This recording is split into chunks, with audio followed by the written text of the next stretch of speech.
찬송 164장 예수 부활했으니 찬송합니다.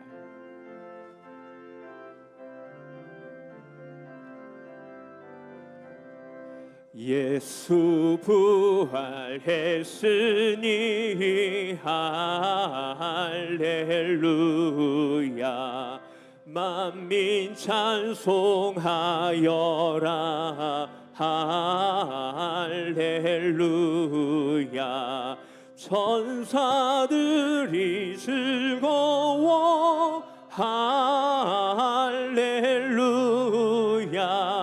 기쁜 찬송 부르네 할렐루야 대속하신 주 예수 할렐루야 선한 싸움 이겼네 할렐루야 사망 권세 이기고 할렐루야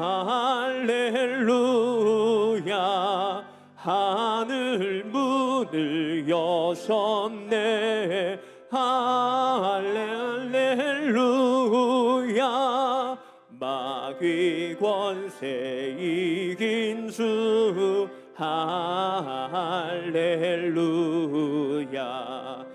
왕의 왕이 되셨네 할렐루야 높은 이름 세상에 할렐루야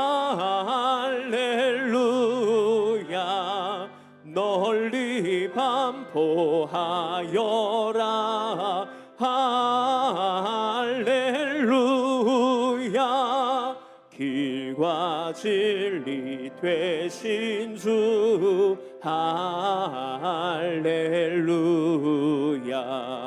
우리 부활하셨네 할렐루야 부활 생명 되시니 할렐루야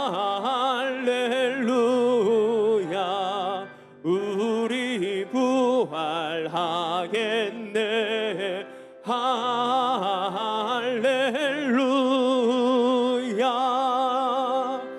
아멘.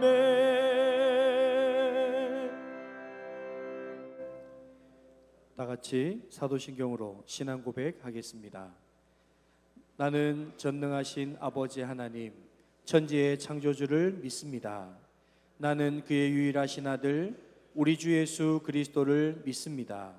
그는 성령으로 잉태되어 동정녀 마리아에게서 나시고 본디어 빌라도에게 고난을 받아 십자가에 못 박혀 죽으시고 장사된 지 사흘 만에 죽은 자 가운데서 다시 살아나셨으며 하늘에 오르시어 전능하신 아버지 하나님 우편에 앉아 계시다가 거기로부터 살아있는 자와 죽은 자를 심판하러 오십니다.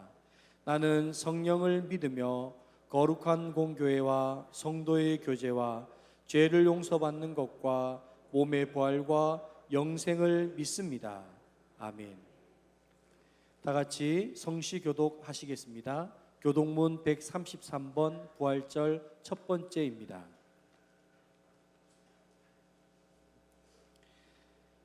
하나님께서 그를 사망의 고통에서 풀어 살리셨으니 우리 주 예수 그리스도로 말미암아 우리에게 승리를 주신 하나님께 감사하노니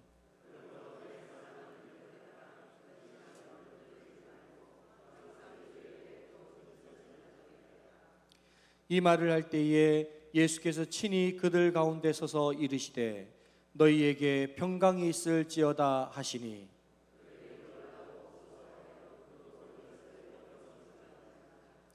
예수께서 이르시되 어찌하여 두려워하며 어찌하여 마음에 의심이 일어나느냐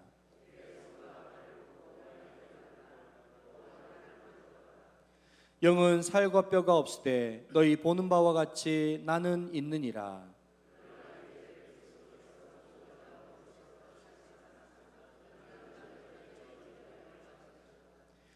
예수께서 이르시되 나는 부활이요 생명이니 나를 믿는 자는 죽어도 살겠고 무릇 살아서 나를 믿는 자는 영원히 죽지 아니하리니 이것을 내가 믿느냐.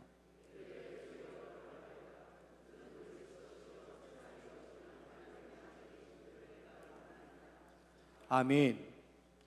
박금용 장로님 기도인도 하시겠습니다.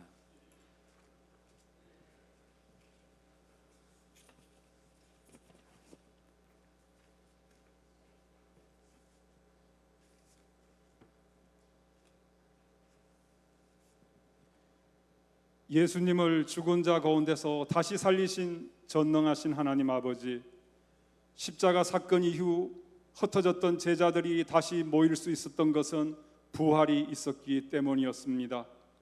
그리스도께서 죽은 자 가운데서 다시 살아나사 잠자는 자들의 첫 열매가 되셨기에 우리도 부활의 소망을 갖게 되었습니다. 나는 부활이요 생명이니 나를 믿는 자는 죽어도 살겠고 무릇 살아서 나를 믿는 자는 영원히 죽지 아니하리니 이것을 네가 믿느냐? 이 예수님의 질문에 우리 모두가 주여 내가 믿나이다 라고 아멘으로 대답해야 하겠습니다. 할렐루야 부활절, 하나님의 은혜와 사랑에 감사합니다. 그러나 아직도 심한 전염병으로 인하여 주일 예배를 영상 예배와 함께 드리고 있습니다. 우리의 마음을 살피시는 주께서 여기 모인 성도들과 영상 예배를 드리는 백양로 성도들도 부활하신 예수님을 기념하며 부활의 산 소망으로 성삼위 하나님을 신령과 진정으로 예배하오니 받아 주소서. 죽이기도 하며 살리기도 하고 상하게도 하며 낫게도 하시는 주님, 죄와 허물로 죽었던 우리를 살릴 분은 오직 예수님이심을 믿사오니 십자가의 보혈로 죄와 사망의 법으로부터 완전히 구원해 주소서. 우리 모두가 허물이 많은 죄인입니다. 우리의 죄를 회개하오니 보배로운 예수님의 보혈로 깨끗하게 씻어 주소서. 왜 이런 슬픔 찾아왔는지, 왜 나만 겪는 고난인 것인지 가끔은 저절로 원망이나 불평이 나올 때도 있습니다. 하지만 남들이 모르는 고통, 너무 견디기 힘든 절망의 골짜기를 지나는 순간에도 우리 주님이 일하고 계심을 믿습니다. 주님의 말씀으로 새 힘을 주소서. 겸손히 하나님을 찾고 의지하오니 이 땅을 고쳐 주옵소서. 부활의 기쁜 소식을 주신 하나님, 예수님의 부활이 나라와 민족 온 땅 열방을 향해 전파되게 하소서. 경제적인 문제와 건강의 문제 등 다양한 문제로 고통 중에 있는 이 땅의 백성도 부활의 기쁨 소식을 믿어 유한한 세상의 일을 벗고 구원과 영생의 기쁨을 누리게 하소서. 특별히 코로나19 전염병과 내란 등 갖가지 사태로 고통을 당하는 열방의 백성에게도 부활하신 예수님이 찾아오셔서 저들이 안고 있는 모든 문제들을 해결해 주소서. 살 소망을 잃고 절망 가운데 있는 사람들에게 부활의 소망으로 다시 일어날 수 있도록 큰 은혜를 주옵소서. 그런데 우리는 죽음 후에 다가올 부활의 영광을 확실히 믿고 있는지요? 부활의 신앙을 갖고 모든 어려움을 이겨낸 믿음의 선진들을 보며 변덕스러운 우리 신앙은 아니었는지 반성해 봅니다. 이 시간 이후 부활의 신앙으로 죽음 앞에서조차 담대했던 믿음의 선진들을 본받게 하소서. 환경에 요동치지 않는 믿음이 되기 위해서는 부활 신앙을 가져야 한다는 것을 잊지 말게 하옵소서. 이 시간 부활의 메시지를 선포하실 사랑하는 목사님에게 주의 은혜를 주셔서 고난의 십자가에서 승리하신 부활의 복음을 전하도록 성령 충만의 능력을 베푸소서. 주의 말씀을 통해 우리 자녀들이 믿음의 사람으로 자라도록 은혜를 베풀어 주옵소서. 진실로 하나님을 찬양하는 손길과 이 모양 저 모양으로 예배를 섬기는 모든 하나님의 종들에게 하나님의 복을 넘치게 내려주소서.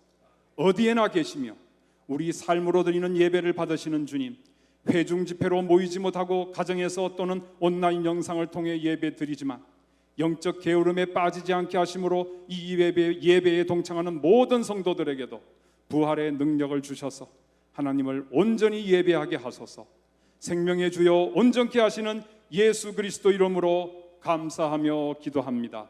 아멘.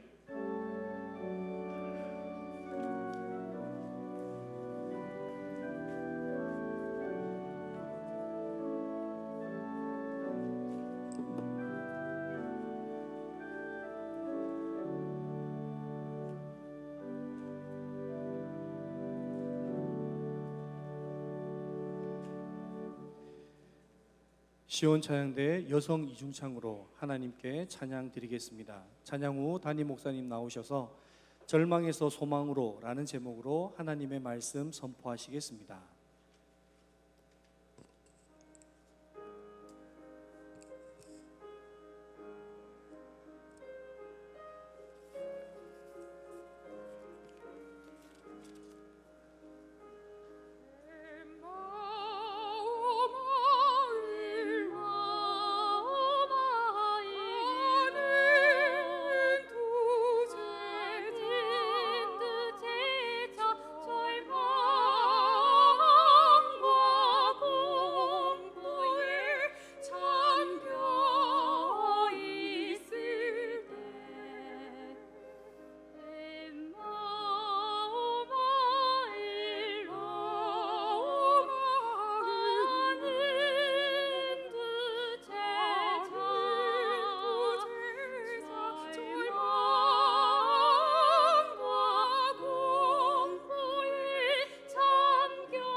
아멘.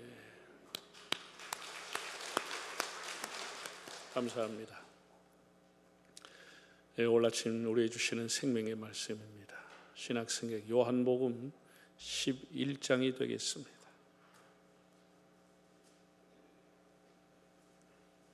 (11장)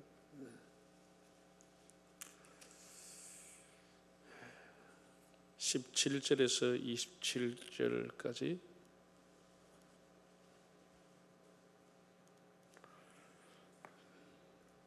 함께 11절에서 27절을 먼저 읽겠습니다. 이는 하나님의 말씀입니다. 예수께서 와서 보시니 나사로가 무덤에 있은지 이미 나흘이라. 베다니는 예루살렘에서 가깝기가 한 오리쯤 되매 많은 유대인이 마르다와 마리아에게 그 오라비의 일로 위문하러 왔더니 마르다는 예수께서 오신다는 말을 듣고 곧 나가 맞이하되 마리아는 집에 앉았더라. 마르다가 예수께 여짜오되 주께서 여기 계셨더라면 내 오라버니가 죽지 아니하였겠나이다.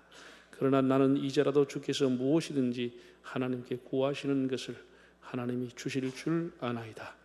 예수께서 이르시되 네 오라비가 다시 살아나리라.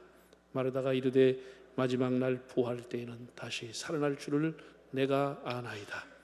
예수께서 이르시되 나는 부활이요 생명이니 나를 믿는 자는 죽어도 살겠고 무릇 살아서 나를 믿는 자는 영원히 죽지 아니하리니 이것을 네가 믿느냐.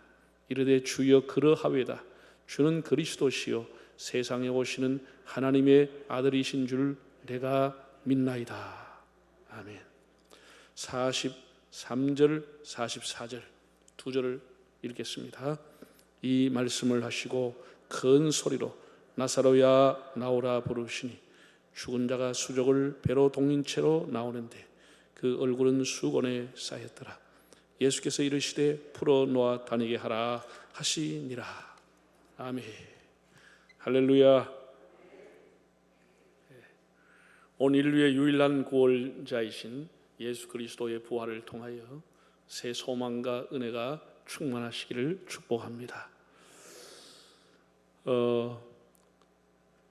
제가 신학교를 다닐 적만 해도 우리 한국의 우리 신교의 선교사님들이 모두 제물포항 인천을 거쳐서 서울에 오셨다 이렇게 공부를 했습니다.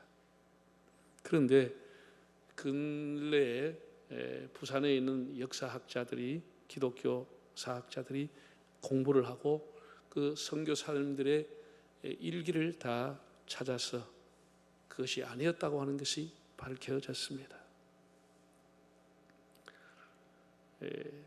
그 당시에 우리나라의 제물포라고 하는 항구는 한양으로 들어오는 관문이었고 부산은 조선으로 들어오는 관문이었다고 합니다. 우리가 지도상을 보면 중국에서 상해에서 오면은 제물포가 훨씬 가깝지만 그때 중국과 한국과 교류가 별로 없었기 때문에 일본 사람들이 많이 타서 반드시 제물포로 바라오지 않고 부산항에 와서 내려놓으면 부산항에서 다시 제물포로 갔다는 겁니다. 한양으로 가는 관문은 제물포고 조선으로 들어오는 모든 관문은 부산이었다라고 하는 역사적인 증언이고 또 기록입니다. 지금부터 130년 전인 1884년에 알렌이라고 하는 선교사님, 이분은 이제 미국 대사관의 공이 의사로 오셨습니다. 선교사였지만 의사로 오신 겁니다. 나중에 고종 황제의 의까지 지냈습니다. 이분의 일기가 기독교 학교의 도서관에 미국에 보관되어 있는 것을 사람들이 알게 되고 또 우리나라 대사관 직원이었기 때문에 정부 기록물에도 보관이 되어 있을 거다 이렇게 해서 교수님들이 찾았는데 1884년 9월 14일 부산항에 도착을 해서 부산에서 한 주간 머물고 9월 20일 제물포를 거쳐서 한양으로 갔다라고 하는 본인의 일기가 나왔습니다. 부산에 도착을 해서 부산에서 한 주간을 머무르고 한양으로 갔다라고 하는 겁니다. 그 다음 해인 우리가 그 언더우드 아펜셀라 선교사에 대해서 잘 알고 있는데 이분들 역시 미국에서 출발해서 일본 요코하마를 거쳐서 부산항에 도착한 날이 1885년 4월 2일이었고 그리고 사흘을 머물고 4월 5일 제물포를 거쳐서 한양으로 들어갔다고 본인들의 일기에 기록을 해놓았습니다. 마침 그들이 한양으로 제물포항으로 들어와서 한양으로 들어온 날이 지금도 양화진 묘역에 묘비에 기록되어 있지만 그날이 부활절 아침이었습니다. 우리는 부활절 아침 조선 땅에 도착했습니다. 주님이 어두운 나라에 생명의 빛을 비추어 주소서라고 한 묘비가 있습니다. 물론 부산이 목적지는 아니었습니다. 경유지요 기착지였습니다. 그러나 엄연히 우리 조선 땅에 우리 신교의 공식 선교사들이 첫 발을 디딘 곳은 부산이라고 하는 곳입니다. 그래서 이 사실을 우리가 알고 그 당시에 부산 기독교 청년합회 주관으로 여러 번 시청이라든지 곳곳에서 세미나를 하게 되고 제가 이제 그 당시에 부산 기독교 청년합회를 섬기고 있을 때인데 상임회장, 대표회장으로 있으면서 시장님도 만나고 또 그 선교사들이 처음으로 들어왔다고 추정이 되는 강복동이 소속되어 있는 중구 청장님도 만나고 문화재 과장도 만나고 이렇게 해서 송유근 과장이라든지 관계자들이 많은 협력을 하고 자료를 모아줘서 그것이 확실하다. 자기들도 그 여러 가지 자료를 보고 확신을 얻게 되고 해서 지금 강복동에 가면 조선 선교사 첫 기착지라고 하는 이름으로 묘비가 있습니다. 알렌 선교사, 언로드 선교사, 아펜셀라 선교사 세 분의 얼굴 조각을 해서 부산의 첫 기착지였음을 알리는 그런 묘비가 있습니다. 부활절이라고 하는 것은 우리 한국교회에 엄청난 그런 은혜를 베푼 절기일 뿐 아니라 기독교가 시작된, 개신교가 시작된 날이라 그렇게 말해도 과언이 아니라고 봅니다. 제가 이제 우리 코로나 때문에 뭐 우리 교회뿐 아니라 전국에 있는 한국 교회가 지금 정상적으로 예배를 드리지 못하고 있습니다. 또 본당에서 예배를 드린다 한들 교인들이 조심해서 한 절반 정도도 나오기 어려운 형편입니다. 그래서 학생들, 특별히 주일학교 아이들하고 학생들이 2달 가까이 교회를 나오지 못했습니다. 그래서 안타깝게 생각하고 부활절만큼이라도 이 학생들이 어떻게 하면 교회에 올 수 있을까 그렇게 생각하다가 뭐 많은 관계자들이 협력하고 도와줘서 부활절 10시 30분 본 예배를 개성고등학교에서 차를 가지고 와서 예배를 드리기로 결정을 하고 지금 준비하는 중에 있습니다. 이게 그냥 뭐 학교 운동장을 빌리는 것도 어렵지만 그 빌렸다고 되는 게 아니고 또 정부로부터 FM 주파수, 라디오를 통해서 들을 수 있는 주파수 허가를 받아야 되고 여러 절차를 이제 다 마치고 오늘 이제 어르신들 중심으로 우리가 부활절 예배를 드리는데 내일 아침에 또 드라이브 예배를 드릴 수 없는 분을 위해서 부활절 아침에 7시 30분 본당에서 부활절 예배를 드립니다. 그리고 10시 30분에 개성고등학교에 차를 가지고 있는 분들이 자녀들을 태워서 함께 부활절 예배를 드리려고 합니다. 제가 어렸을 때 지금도 생생하게 언뜻 기억에 남고 추억이 되는 것은 우리 교회에서 야외 예배를 1년에 한 번씩 갔습니다. 그 가면은 엄마하고 우리 네 남매가 다 이렇게 김밥하고 도시락을 싸가지고 교인들과 함께 야외 갔던 기억이 지금도 생생하게 기억이 있습니다. 아마 이번에 부활절에 우리 차를 가지고 아빠, 엄마와 자녀들 혹은 손자들이 개성고등학교에서 부활절 예배를 차 안에서 드리면은 평생도록 아이들 머릿속에는 가족이 함께 차에서 부활절 예배를 드렸던 것이 기억이 나리라고 생각합니다.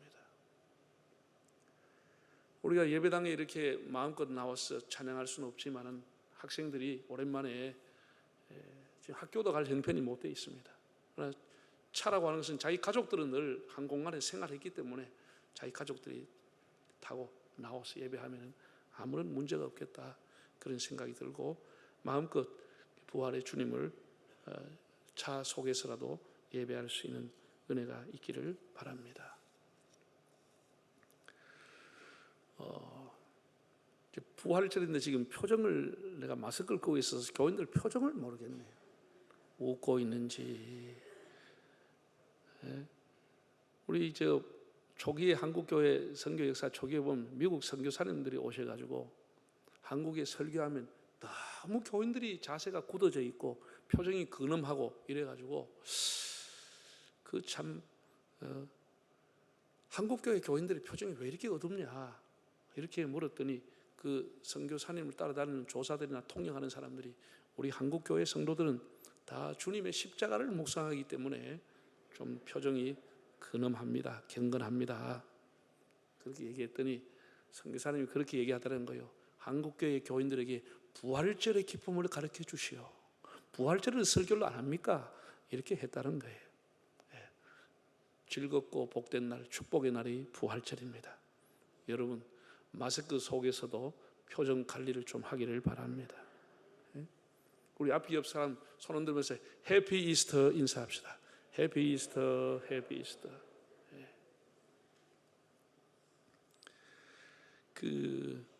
제가 기억하는 부활절, 뭐 초등학교, 중학교 다닐 때 부활절은 참 그렇게 요즘처럼 밝은 기쁨이 충만한 부활절은 아니었던 것으로 기억이 납니다. 부활절 되면 그 고난주간의 그 분위기가 이어지는 거예요. 성찬식에다가 세례식에다가 여자 집사님, 권사님들 거의가 다 흰 한복을 입고 교회 나오는 그 분위기, 이래서 참 부활절의 기쁨, 이거는 성탄절은 의뢰 겨울 방학에다가 교회에서 발표한다다 사회에서 징글벨 막 이래 하니까 아예 분위기가 떠서 말 안 해도 그냥 붕 뜬 기분으로 가는데, 부활절은 뭐 사회적인 분위기도 없는 데다가 교회에서도 고난주간의 연속이다 이런 생각으로 우울하게 보냈던 기억이 납니다.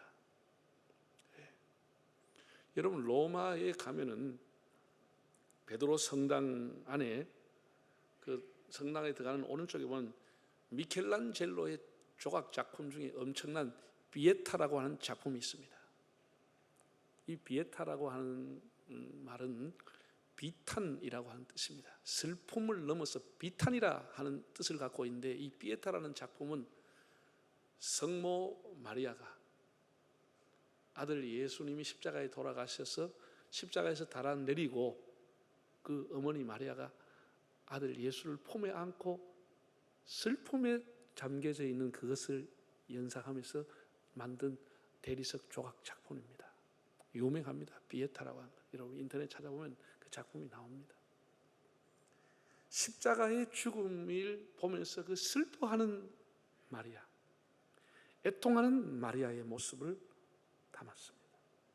물론 그 작품은 걸작입니다.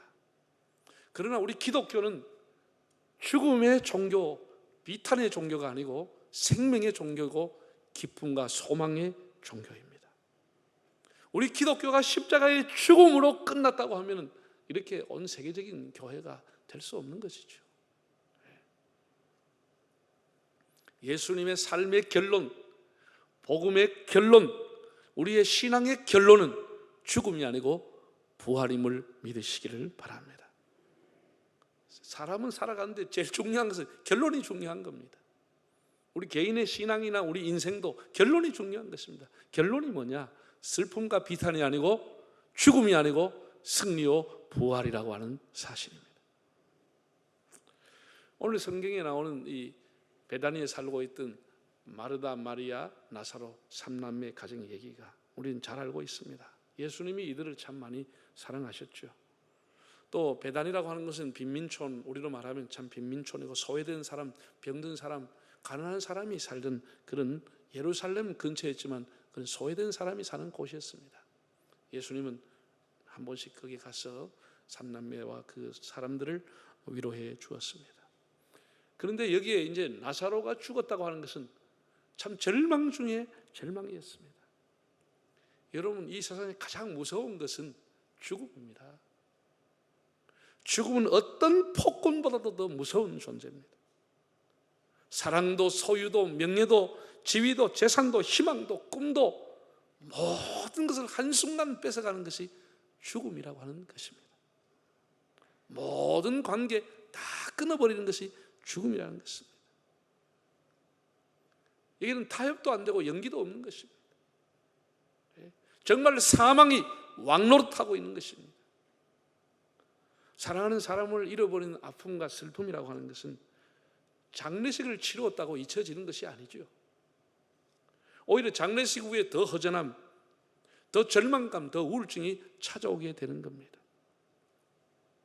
온 동네 주민들이 와서 마리아와 마르다 자매를 위로해 주었지만 그들에게 소망을 주지는 못했습니다. 위로는 해주지만 소망을 주지 못하는 게 인간의 한계입니다. 예수님께서 나사로가 죽었다는 소식을 듣고 이 가정에 오셨습니다. 정말 절대 절망하는 이 가정에 주님이 오셨습니다. 주님이 오셔서 혁명적인 선언을 했습니다. 혁명적인 선언입니다.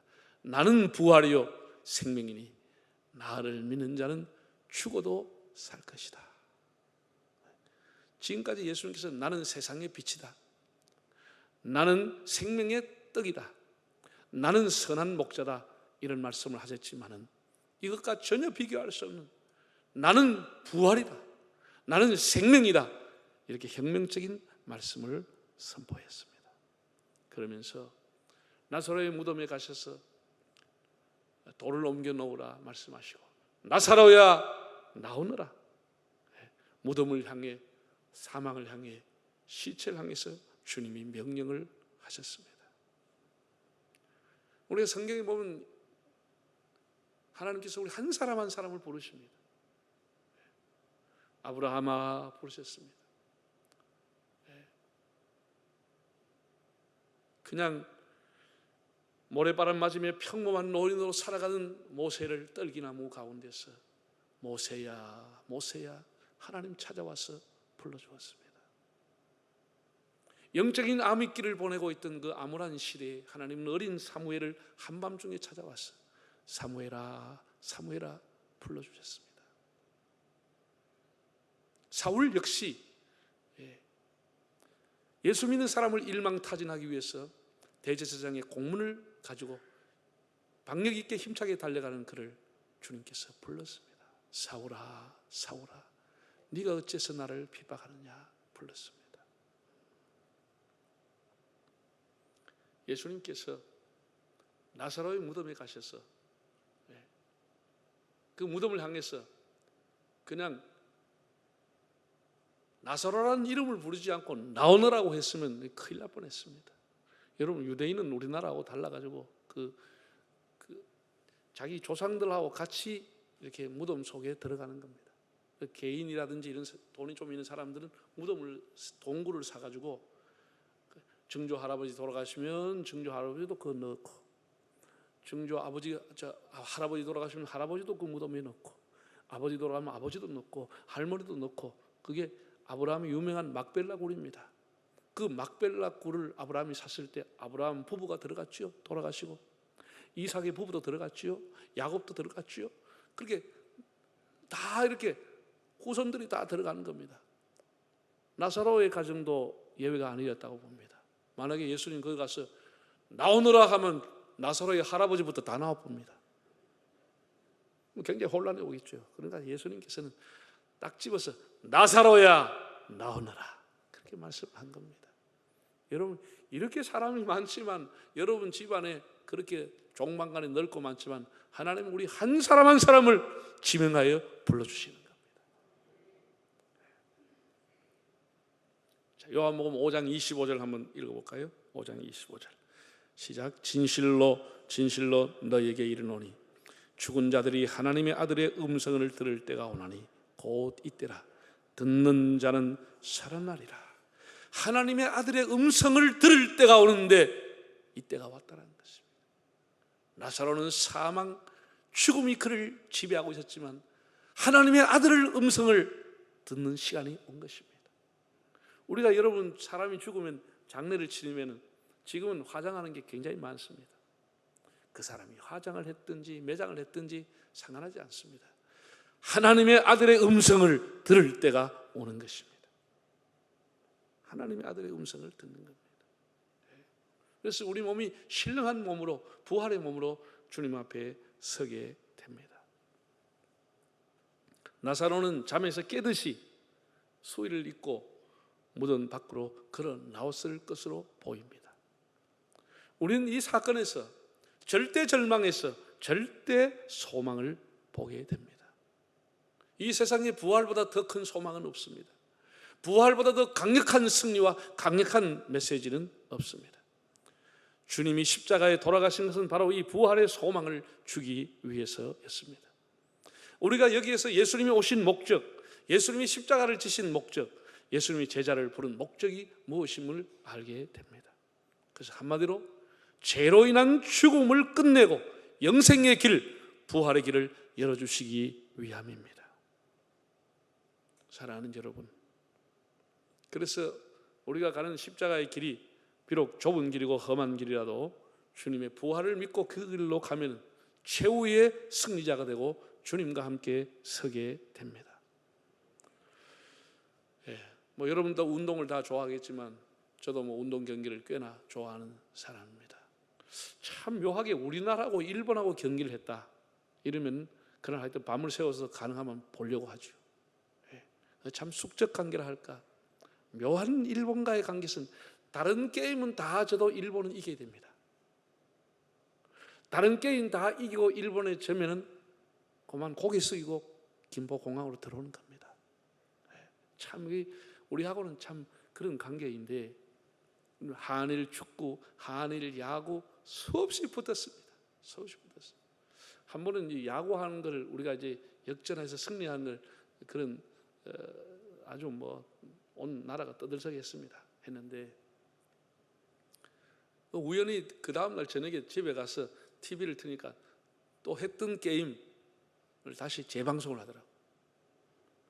재방송하는데 그도 한번 보고 싶어서 땅콩 사와가지고 오징어 콜라 사가지고 먹으면서 넷이 이래 봅니다. 왜? 저는 결과를 알고 있기 때문에. 막 선수들이 뒤엉켜가지고 막 자 저러다 아나운서가 얘기합니다. 이러다가 경기가 중단되면 어떻게 되지요? 이렇게 뭐 얘기하지만 저는 느긋하게 오징어 씹어 먹고 있습니다. 왜냐하면 어제 진짜 게임을 이겼기 때문에. 그건 재방송이기 때문에.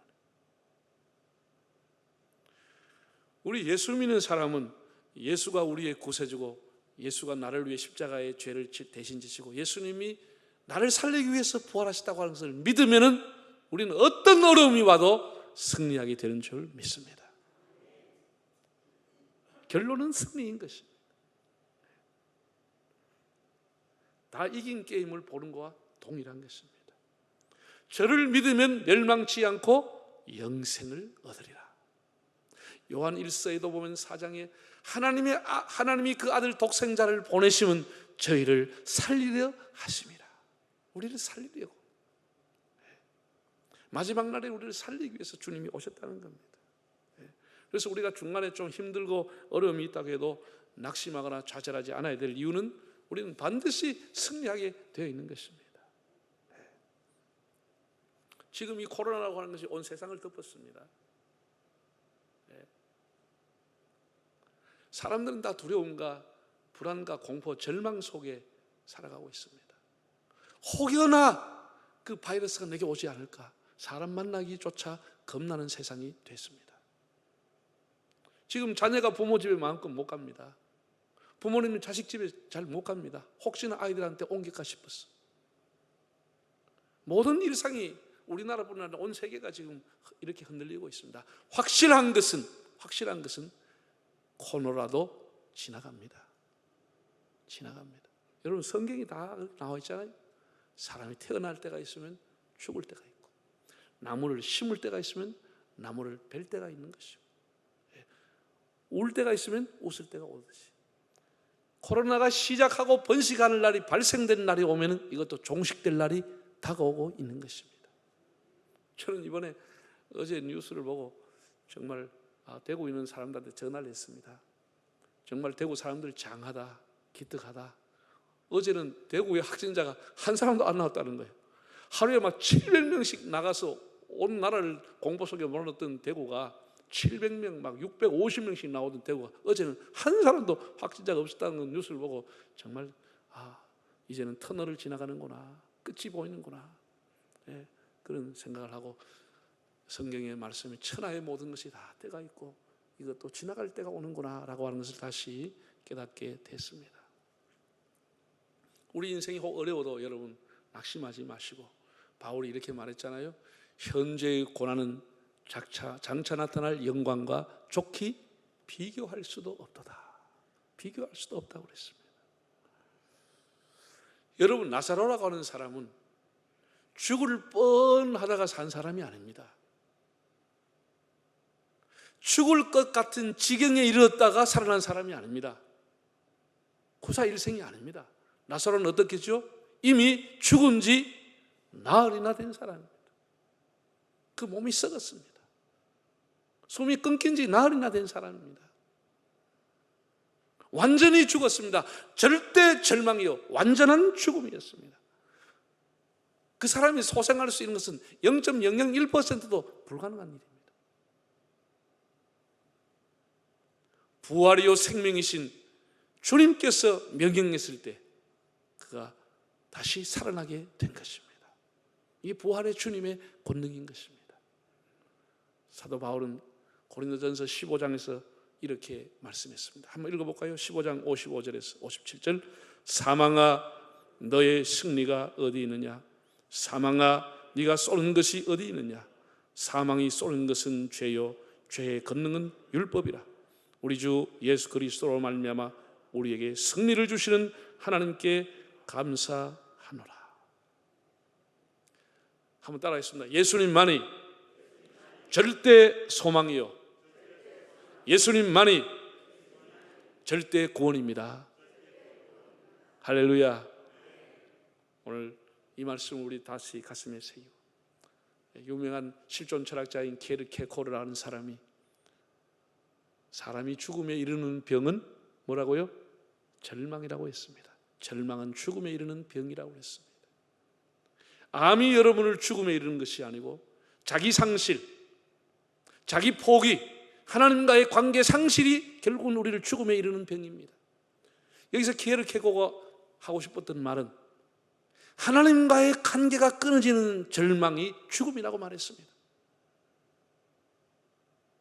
우리는 다시 부활절 아침에 주님과의 관계를 생각하면서 하나님과의 관계가 우리가 생명이요, 구원이요, 부활인 것입니다. 다시 오늘 본문 11장 25절 26절 하고 마치겠습니다. 예수께서 이르시되 나는 부활이요 생명이니 나를 믿는 자는 죽어도 살겠고 무릇 살아서 나를 믿는 자는 영원히 죽지 아니하리니 이것을 믿느냐? 아멘. 다 머리 숙이겠습니다. 사랑하는 여러분, 절대로 공동묘지가 끝이 아닙니다. 비록 슬픔과 이별의 자리이지만 우리 예수 믿는 사람은 부활의 신앙을 가지기 때문에 장례식에도 찬양을 부를 수가 있는 것입니다. 절망했던 제자들은 문을 열고 소망의 주 부활의 주님을 증거하는 것으로 자기의 생을 마쳤습니다. 부활의 증인으로 살았습니다. 우리 한 1, 2분 정도 부활의 신앙을 가지고 부활의 증인으로 살게 해 주십시오. 이 어려움을 부활의 능력으로 이기게 하여 주십시오. 1분 정도 기도하겠습니다. 거룩하신 하나님 아버지, 은혜를 감사합니다. 오늘도 저희들의 복을 주시고 귀한 하나님 앞에 나와서 아버지 하나님을 경배하고 찬양하게 하심을 감사합니다. 우리 하나님 영광을 받으시오. 부활의 능력으로 모든 어려움을 극복하고 승리하는 저희들이 되도록 인도하시고 모든 것을 회복하는 한국교회가 되게 하옵소서.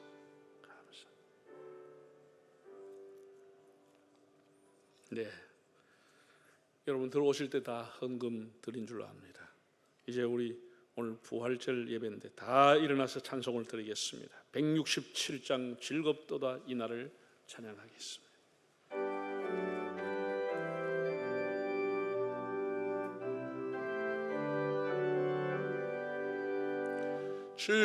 즐겁도다 이날 셋세의 할 말 사망 권세 깨고 하늘이 열려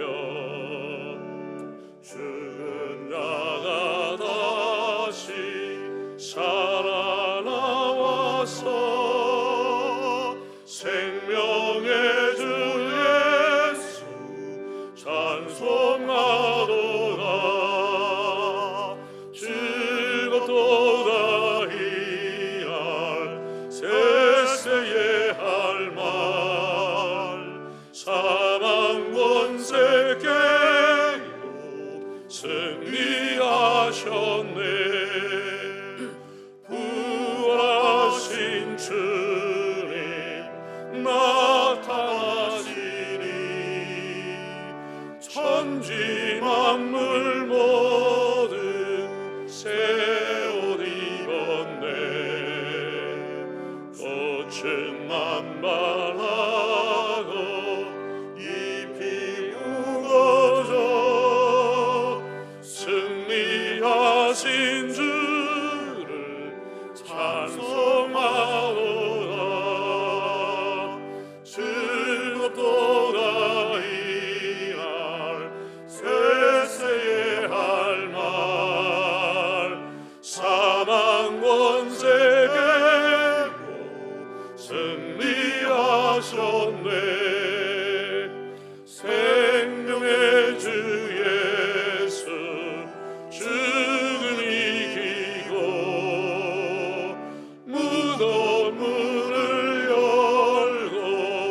봉헌송 드리겠습니다.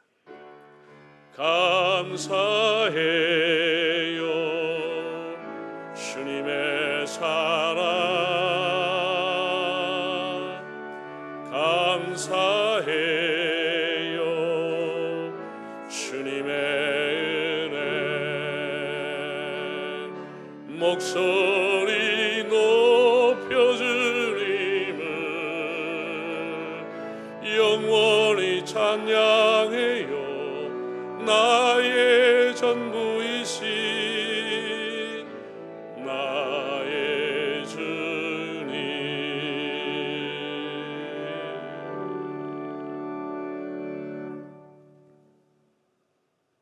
영화로우신 아버지 하나님, 존귀와 찬양을 주님께 드립니다. 연초부터 우리 한반도를 덮은 절망과 함숨, 공포, 죽음의 긴 터널을 이제 끝이 보일 정도로 지나가게 해 주시니 감사합니다. 우리 온 성도들과 한국 교회를 주의 보혈과 주님의 능력으로 덮어 주옵소서. 온 세계의 교회를 주님의 보혈로 덮어 주시옵소서.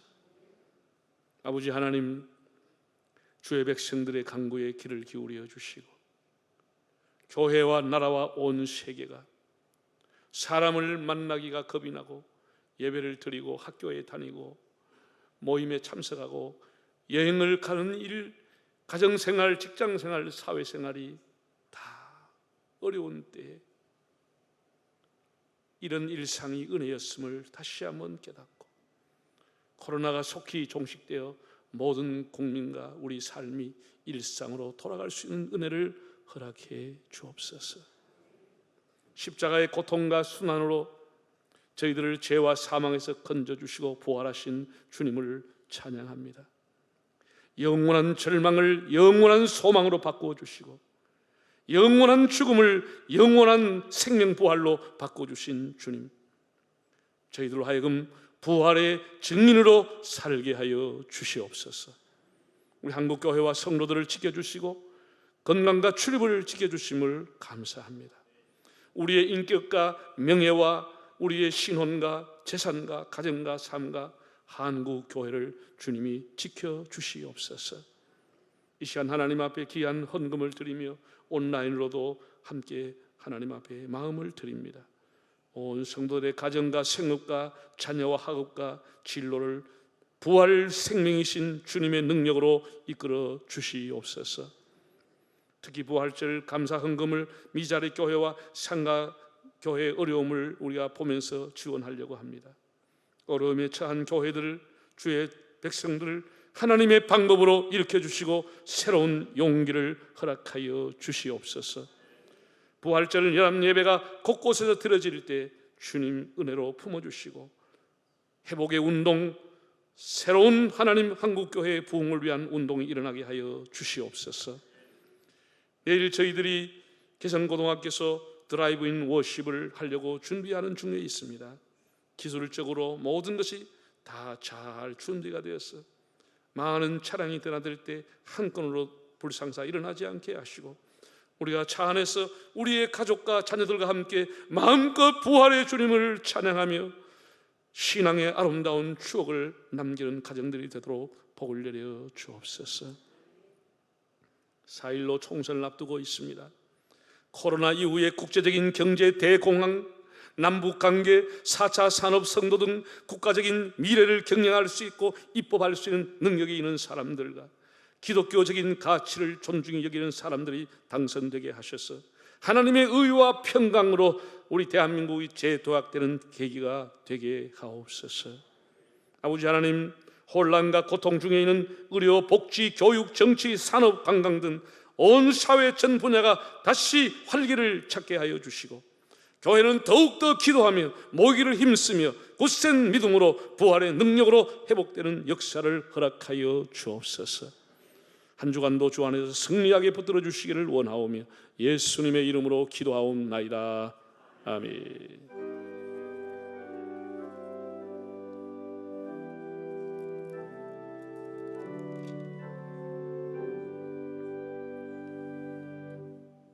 이제 그리스도께서 잠자는 가운데 다시 살아나서 잠자는 자들의 첫 열매가 되셨도다. 이제는 우리 주 예수 그리스도의 은혜와 아버지 하나님의 사랑하심과 보혜사 성령님의 감화하시고 인도하여 주심이 혼돈의 시대에 부활 승리하신 이 소망과 기쁨을 찬양하는 모든 성도들과 우리 한국교회 위에와 조국 대한민국과 온 세계 교회 위에 영원히 함께 하시기를 축원하옵나이다. 아멘.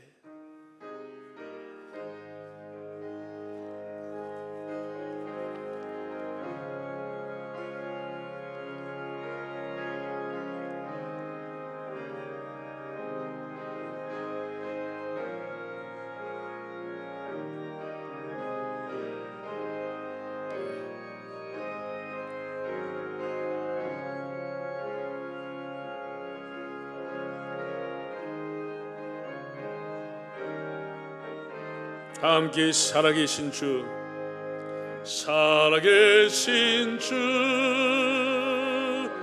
나의 참된 소망 두려움이 사라지네. 사랑의 주네 갈 길 인도하니 내 모든 삶의 기쁨 늘 충만